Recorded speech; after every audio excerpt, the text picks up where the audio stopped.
Hi friends, ചെമ്പനീർ പൂവിൻ്റെ ഇന്നത്തെ episode വിശേഷങ്ങളിലേക്ക് എല്ലാവർക്കും സ്വാഗതം. ഇന്നത്തെ എപ്പിസോഡ് തുടങ്ങുമ്പോൾ രേവതി മനസ്സിൽ വിചാരിക്കുന്നുണ്ട്, സച്ചിയേട്ടനെ കൊണ്ട് എങ്ങനെയെങ്കിലും ആ ജ്യൂസ് കുടിപ്പിക്കണം എന്നൊക്കെ രേവതി മനസ്സിൽ വിചാരിക്കുന്നുണ്ട്. അപ്പോഴത്തേക്കാണെങ്കിലോ സച്ചി അങ്ങോട്ടേക്ക് വരുന്നുണ്ട്. സച്ചി വന്നിട്ട് ചോദിക്കുന്നുണ്ട്, രേവതി നീ എന്താ എന്നോട് മിണ്ടാതെ നടക്കുന്നത്? എനിക്ക് സഹിക്കുന്നില്ല. അച്ഛനെയും കണ്ടോ? അച്ഛനും എന്നെ കാണാത്ത പോലെ നടക്കുന്നതൊക്കെ നീ കാണുന്നില്ല. എനിക്ക് നിങ്ങളിങ്ങനെ മിണ്ടാതെ നടക്കുന്നത് എനിക്ക് ഇഷ്ടപ്പെടുന്നില്ല, എനിക്ക് സഹിക്കുന്നില്ല രേവതി എന്നൊക്കെ സച്ചി വിഷമം പറയുന്നുണ്ട് രേവതിയുടെ അടുത്ത്. അപ്പോൾ രേവതി പറയുന്നുണ്ട്, സച്ചിയേട്ടൻ തെറ്റ് ചെയ്തത് കൊണ്ടല്ലേ ഞങ്ങളെല്ലാവരും ഇങ്ങനെ നടക്കുന്നത് എന്ന് ചോദിക്കുന്നുണ്ട്. അപ്പോൾ സച്ചി പറയുന്നുണ്ട്, ഞാൻ എവിടെ തെറ്റ് ചെയ്തു എന്നാണ് രേവതി പറയണേ? ഞാൻ ഒരു തെറ്റ് ചെയ്തിട്ടില്ല എന്ന് പറഞ്ഞിട്ട് നിങ്ങൾ വിശ്വസിക്കുന്നില്ലല്ലോ, അതെന്താ? നിങ്ങൾക്ക് എന്നെ വിശ്വസിച്ചൂടെ എന്ന് പറയുന്നുണ്ട് രേവതിയോട് സച്ചി. അപ്പോൾ രേവതി പറയുന്നുണ്ട്, അതെങ്ങനെ ഞങ്ങൾ ചെയ്യുക സച്ചിയേട്ടനെ സ്നേഹിക്കുന്നവരുടെ മനസ്സിൽ അതെന്നും ഒരു മുറിവായിട്ട് കിടക്കും. സച്ചിയേട്ടൻ എന്താ അങ്ങനെയൊക്കെ ചെയ്തേന്നൊക്കെ രേവതിയും വിഷമം പറയുന്നുണ്ട്. സച്ചി പറയുന്നുണ്ട്, ഞാൻ ഒന്നും ചെയ്തിട്ടില്ല രേവതി, ഒരു തെറ്റും ചെയ്തിട്ടില്ല, നിങ്ങൾ എന്നെ വിശ്വസിക്കേ എന്നൊക്കെ പറയുന്നുണ്ട്. നിങ്ങൾ ഈ മിണ്ടാതെ നടക്കുന്നതാണ് എനിക്ക് നല്ല വിഷമാവുന്നത് എന്നൊക്കെ പറയുന്നുണ്ട്. പിന്നീട് സച്ചി ചോദിക്കുന്നുണ്ട് രേവതി എന്താ അച്ഛൻ സച്ചി എന്നൊക്കെ പറഞ്ഞിരുന്നേ? എന്നെ കണ്ടപ്പോഴാണെങ്കിൽ അച്ഛനത് നിർത്തുകയും ചെയ്തു, എന്താ അച്ഛൻ നിന്നോട് പറഞ്ഞിരുന്നേ എന്ന് ചോദിക്കുന്നുണ്ട്. അപ്പോൾ രേവതി ആലോചിച്ചിട്ട് പറയുന്നുണ്ട്, അച്ഛൻ സച്ചിയേട്ടന് വേണ്ടി പൈനാപ്പിൾ വാങ്ങി വന്നിരുന്നു, സച്ചിക്ക് പൈനാപ്പിൾ നല്ല ഇഷ്ടമാണ്, അതുകൊണ്ട് പൈനാപ്പിൾ ജ്യൂസ് അടിച്ചു കൊടുക്കുക എന്നൊക്കെ എന്നോട് പറഞ്ഞിരുന്നു, ഞാനത് റെഡിയാക്കി വെച്ചിട്ടുണ്ട്, സച്ചിയേട്ടന് കൊടുന്ന് തരട്ടെ എന്നൊക്കെ രേവതി ചോദിക്കുന്നുണ്ട് സച്ചിയുടെ അടുത്ത്.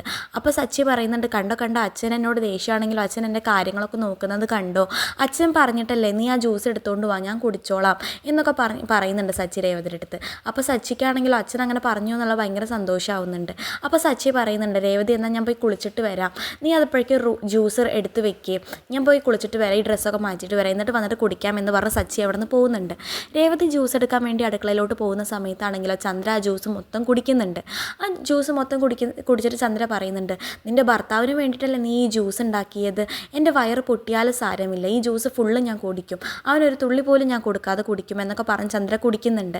അപ്പോൾ രേവതി പറയുന്നുണ്ട്, അമ്മ ഈ ജ്യൂസ് എന്ന് പറയുന്നുണ്ട്, അതേ ജ്യൂസ് നിൻ്റെ ഭർത്താവ് ഒരു കുപ്പി മദ്യത്തിൽ വെള്ളം പോലും ചേർക്കാതെ കുടിക്കുന്നവനാണ്, അവൻ എന്തിനാ ഈ ജ്യൂസ്, അവൻ മദ്യമല്ലേ കുടിക്കുള്ളൂ, എനിക്ക് തന്നേക്ക് ഈ ജ്യൂസ് എന്ന് പറഞ്ഞ് ചന്ദ്ര ഫുള്ള് കുടിക്കുന്നുണ്ട്. ആ ജ്യൂസ് ചന്ദ്ര കുടിക്കുമ്പോഴാണെങ്കിൽ രേവതിക്ക് ഭയങ്കരമായിട്ട് പേടിയാവുന്നുണ്ട്, അയ്യോ ഇനി മദ്യപിക്കാത്ത ഒരാൾ ഈ മരുന്ന് കഴിച്ചാൽ എന്തെങ്കിലും സംഭവിക്കുമോ എന്നൊക്കെ രേവതിക്ക് പേടിയാവുന്നുണ്ട്.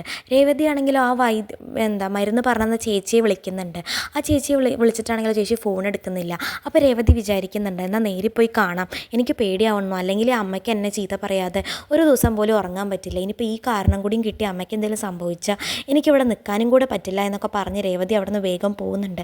അപ്പോഴാണെങ്കിൽ ചന്ദ്ര അവളെ പിന്നെയും ചീത്ത പറയുന്നു, നീ എങ്ങോട്ടാടി പോകുന്നത് എന്നൊക്കെ ചോദിക്കുന്നുണ്ട്. അപ്പോൾ രേവതി പറയുന്നുണ്ട്, അമ്മ ഞാൻ ഇപ്പോൾ വരാമെന്ന് പറഞ്ഞ് പോകുന്നുണ്ട്. അപ്പോൾ തോന്നുമ്പോൾ വരിക തോന്നുമ്പോൾ പോവുക എന്നൊക്കെ പറഞ്ഞ് ചന്ദ്രയോട് ദേഷ്യപ്പെടുന്നുണ്ട്. രേവതിയാണെങ്കിൽ അതൊന്നും കാര്യമാക്കാതെ വേഗം പോകുന്നുണ്ട് ആ ചേച്ചിയുടെ വീട്ടിലോട്ട് പോകുന്ന വഴി സച്ചിയുടെ ഒരു ഫ്രണ്ടിനെ കാണുന്നുണ്ട് രേവതി. അപ്പോൾ അവരോടും ദേഷ്യപ്പെടുന്നുണ്ട്, നിങ്ങൾക്കൊന്നും അറിയില്ല അല്ലേ, നിങ്ങൾ എന്തുകൊണ്ടാണ് സച്ചിയേട്ടൻ മദ്യപിക്കുന്നത് തടയാത്തത്, അങ്ങനെയൊക്കെ പറഞ്ഞ് അവരോട് ദേഷ്യപ്പെടുന്നുണ്ട്. അപ്പോൾ അവരാണെങ്കിൽ പറയുന്നുണ്ട്, രേവതി സച്ചി മദ്യപിച്ചിട്ടില്ല, നിനക്ക് അറിയില്ലേ സച്ചിയെ പറ്റി, സച്ചി മദ്യപിച്ച ഒരിക്കലും വണ്ടി തൊടാറില്ല, നീ ഒന്ന് വിശ്വസിക്കുക അവനെ, അവൻ പറയുന്നതൊന്ന് വിശ്വസിക്കേ, അവൻ മദ്യപിച്ച് വണ്ടി ഒരിക്കലും ഓടിക്കില്ല, അതെന്തോ ആ വീഡിയോ ആരോ എഡിറ്റ് ചെയ്തതാണ്, അങ്ങനെ ഒരു വീഡിയോയേ ഇല്ല, അത് ഉണ്ടാക്കിയതാണ്, ആ വീഡിയോ കുറച്ച് കാലത്തേക്ക് മാത്രമേ നിൽക്കുള്ളൂ, നീ ഒന്ന് സമാധാനിക്ക് രേവതി എന്നൊക്കെ പറയുന്നുണ്ട്. അപ്പോൾ രേവതി ആണെങ്കിലോ, നിങ്ങൾ എന്തൊക്കെയാണ് പറയുന്നത്, എഡിറ്റ് ചെയ്യേ വീഡിയോ, നിങ്ങളെന്താ സച്ചിയേട്ടൻ ചെയ്ത തെറ്റ് ന്യായീകരിക്കാൻ ശ്രമിക്കുകയാണോ, സച്ചിയേട്ടൻ തെറ്റ് ചെയ്തതാണെന്ന് നിങ്ങൾക്കും അറിയണ്ടല്ലോ, പിന്നെ എന്തിനാണ് നിങ്ങളിങ്ങനെ സച്ചിയേട്ടനെ ന്യായീകരിക്കാൻ ശ്രമിക്കുന്നത് എന്നൊക്കെ രേവതി അയാളോട് ചോദിക്കുന്നുണ്ട്. അപ്പോൾ അവൻ പറയുന്നുണ്ട്, രേവതി അവൻ തെറ്റ് ചെയ്തിട്ടില്ല, അവൻ എനിക്കറിയാവുന്നതല്ലേ, അവൻ മദ്യപിച്ച് ഒരിക്കലും വണ്ടി തൊടില്ല, അവൻ ഒന്നാമത് പകൽ മദ്യപിക്കാറില്ല, മദ്യപിച്ച് അവൻ വന്ന് വണ്ടി തൊടുകയും ചെയ്യില്ല, നീ അവനൊന്ന് വിശ്വസിക്കുക, നീ അവനോടൊന്നും മിണ്ട്, അവൻ എത്ര വിഷമം ഉണ്ടെന്നറിയോ നീയും അച്ഛനും ഇങ്ങനെ മിണ്ടാതെ നടക്കുന്നതിൽ, നീ ഒന്ന് അവനോട് മിണ്ട എന്നൊക്കെ പറയുന്നുണ്ട്. അപ്പോൾ രേവതി ആണെങ്കിലോ ഒന്നും മിണ്ടാതെ അവിടെ നിന്ന് വണ്ടി എടുത്തുകൊണ്ട് പോകുന്നുണ്ട്. അപ്പോഴാണെങ്കിലോ സച്ചി കുളിയൊക്കെ കഴിഞ്ഞ് വരുന്നുണ്ട്, രേവതി എന്ന് വിളിച്ചുകൊണ്ട് വരുന്നുണ്ട്. അപ്പോൾ ചന്ദ്ര പറയുന്നുണ്ട്, അവൾ ഇവിടെ ഇല്ല എന്ന് പറയുന്നുണ്ട്. അപ്പോൾ സച്ചി ചോദിക്കുന്നുണ്ട്, അവൾ എവിടെ പോയി എന്ന് ചോദിക്കുന്നുണ്ട്. അപ്പോൾ ചന്ദ്ര പറയുന്നുണ്ട്, അവൾ പുറത്തോട്ട് പോയി, തോന്നുമ്പോൾ വരിക തോന്നുമ്പോൾ പോവുക ഇതന്നെ അവൾക്ക് പണി എന്നൊക്കെ പറയുന്നുണ്ട്. ഒരു അമ്മായിമ്മയായി ഞാൻ ഇവിടെ നിൽക്കുന്ന സമയത്ത് അവൾ എന്നോട് ഒന്ന് പറയണ്ടേ, അതുപോലും പറയാതെ അവൾ പോയി എന്നൊക്കെ പറയുന്നുണ്ട്. അപ്പോൾ സച്ചിയാണെങ്കിൽ ഒന്നും മിണ്ടാതെ അടുക്കളയിലോട്ട് പോകുന്നുണ്ട്. അപ്പോൾ ചന്ദ്ര മനസ്സിൽ വിചാരിക്കുന്നുണ്ട്, ആ ഭർത്താവിന് പൈനാപ്പിൾ വാങ്ങാൻ പോയതാവും, ഉണ്ടാക്കി വെച്ച ജ്യൂസ് ഞാൻ കുടിച്ചില്ലേ എന്നൊക്കെ പറഞ്ഞ് സന്തോഷിച്ച് നിൽക്കുന്ന സമയത്താണെങ്കിലോ ചന്ദ്രയ്ക്ക് വയറ് വേദനിക്കുന്നുണ്ട്. എന്നിട്ട് ചന്ദ്ര അവിടെ ഇരിക്കുന്നുണ്ട്. എന്നിട്ട് രവി വരുന്നുണ്ട്. രവി വന്നിട്ട് ചോദിക്കുന്നുണ്ട്, എന്ത് പറ്റി ചന്ദ്ര, എന്താ നീ വയറ് ഒഴിഞ്ഞുകൊണ്ടിരിക്കുന്നതെന്ന് ചോദിക്കുന്നുണ്ട്.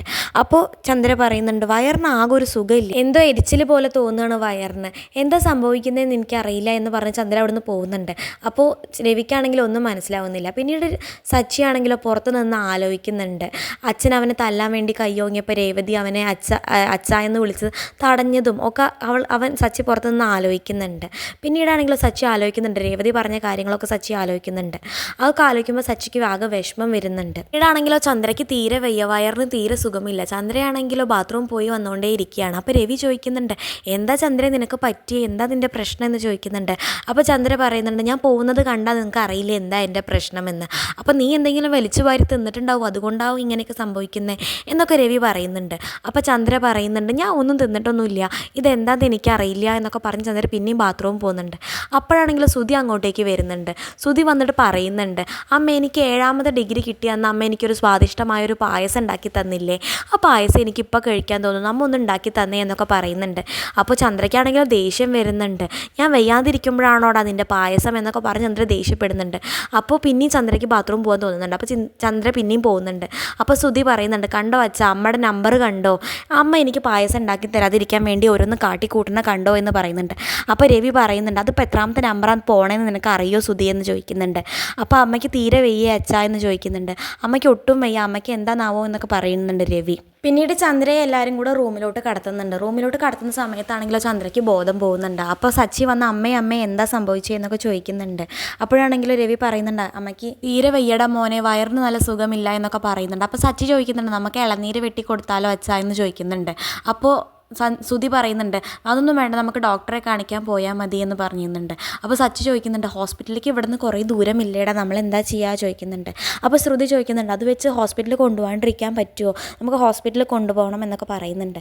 അപ്പോൾ സച്ചി പറയുന്നുണ്ട്, അതല്ല ഞാൻ പറഞ്ഞത്, ഞാൻ ബിന്ദു ഡോക്ടർ ഈ നേരത്തെ വീട്ടിലുണ്ടാവുമല്ലോ, ഞാൻ പോയി ഡോക്ടറെ കൂട്ടിക്കൊണ്ടുവരാം ഡോക്ടറുടെ വീട്ടിൽ നിന്ന് പറഞ്ഞിട്ട് സച്ചി അവിടെ നിന്ന് പോകുന്നുണ്ട്. പിന്നീടാണെങ്കിൽ രേവതി ആ ചേച്ചിയുടെ വീട്ടിലോട്ട് പോകുന്നുണ്ട്. ആ ചേച്ചി ചേച്ചിയോട് പറയുന്നുണ്ട്, അമ്മയാണ് മരുന്നെടുത്ത് കുടിച്ചത്, ഇനി എന്താ ചെയ്യുക എന്ന് ചോദിക്കുന്നുണ്ട്. അപ്പോൾ ആൾ മരിച്ചു പോകുമോ എന്നൊക്കെ ചോദിക്കുന്നുണ്ട് രേവതി. അപ്പോൾ ആ ചേച്ചി പറയുന്നുണ്ട്, ഇല്ല മരിച്ചൊന്നും പോവില്ല, പക്ഷേ ബാത്റൂമിൽ എപ്പോഴും പായ വിരിച്ച് കിടക്കേണ്ട ഒരു അവസ്ഥ വരും എന്നൊക്കെ പറയുന്നുണ്ട്. പായ വിരിച്ച് കിടക്കുക എന്നൊക്കെ ചോദിക്കുന്നുണ്ട് രേവതി. ആ വയറിന് നല്ല സുഖമില്ലാത്തൊരവസ്ഥ വരും എന്നൊക്കെ പറയുന്നുണ്ട്. അപ്പോഴേക്കാണെങ്കിൽ ഡോക്ടർ വരുന്നുണ്ട്. ഡോക്ടർ വന്ന് പരിശോധിക്കുന്ന സമയത്ത് അത് ഫുഡ് പോയ്സണിങ് ആണെന്ന് മനസ്സിലാവുന്നുണ്ട്. അപ്പോഴാണെങ്കിലോ സച്ചിക്ക് ആകെ വിഷമാവുന്നുണ്ട്. അതൊക്കെ കാണിച്ചുകൊണ്ടാണ് ഇന്നത്തെ എപ്പിസോഡ് അവസാനിക്കുന്നത്. ഇതുപോലെയുള്ള ചെമ്പനീർപ്പൂ വിശേഷങ്ങൾ നിങ്ങൾക്ക് പെട്ടെന്ന് അറിയാനായി ചാനൽ സബ്സ്ക്രൈബ് ചെയ്യാൻ മറക്കരുത്.